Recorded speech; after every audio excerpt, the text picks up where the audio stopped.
Hormuud Cable TV waa hilka shacabka.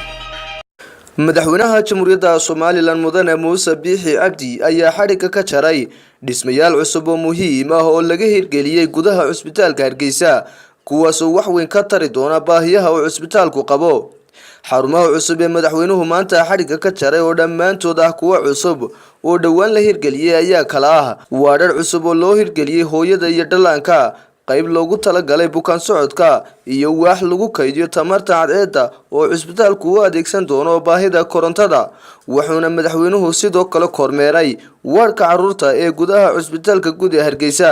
munaasabada xadhiga lagaga jariyay dhismayaasha cusub ee lagu kordhiyay cusbitaalka guud ee Hargeysa ayaa waxa madaxweynaha ku wehelinayay wasiirka wasaaradda horumarinta caafimaadka mudane Xasan Ismaaciil Yuusuf ku-xigeenkiisa maamulka cusbitaalka guud ee Hargeysa iyo saraakiil ka socday hay'adaha UNHCR iyo DRC.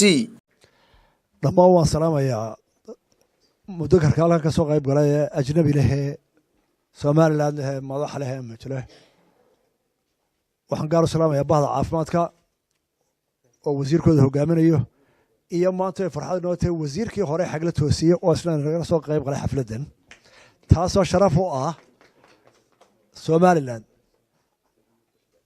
dadka kale waxaad aragtaan marka xilka laga qaado siiba siyaasiyiinta waa dudaano waa mucaaridi jireeno dhammaan wasiirada laga bedelay waxaa inoo sharafa xisbi ahaan iyo qaran ahaanba inuu waliba mujtamaca hawl uu qabtay halka barid ka galay iyagoo waayeen odayaal maanta ay joogaan oo inala shaqeynayaan.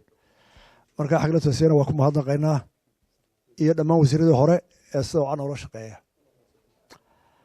madaxda cusbitaalka waa mahadnaqaynaa. askar oo anigu intaan garanay inuu qaranka u shaqeynayay 40 sano u dambeeyay cusbitaalkan halkuu ka soo qaaday iyo halkuu gaarsiiyayna waa isla arkaynaa. runtii imika waa oday waxaan leeyahay askar oo kale iyo rag lamid ah dee haddii aad soo dhistaan hal cusbitaal iyo mid inaad qarankan dhistaan baa loo baahan yahay oo qarankoo dhan kor ka eegtaane waxay la tahay imika in lagaaga baahan yahay waayo araggaaga iyo aqoonta aad u leedahay iyo hogaamintaad ka muujisay waxtarka dhakhtarkan inaad qarankoo dhan gaarsiiso in loo baahan yahay adiga ragada lamid yihiin. waxaynu u mahadnaqaynaa qoladan in laga caawisay UNHCR dhakhtarkan. waxaynu uga mahadnaqaynaa gabadhay hadashay oo Soomaaliland in wanaagsan ka tiri iyadana uga mahadnaqaynaa xogaalnimo ah.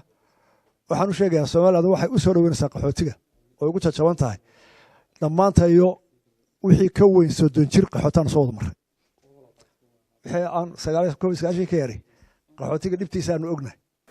si kastaba haatee tan iyo curashadii madaxweyne Biixi waxay xukuumadani xil buuxda iska saartay dayactirka cusbitaalka guud ee magaalada Hargeysa.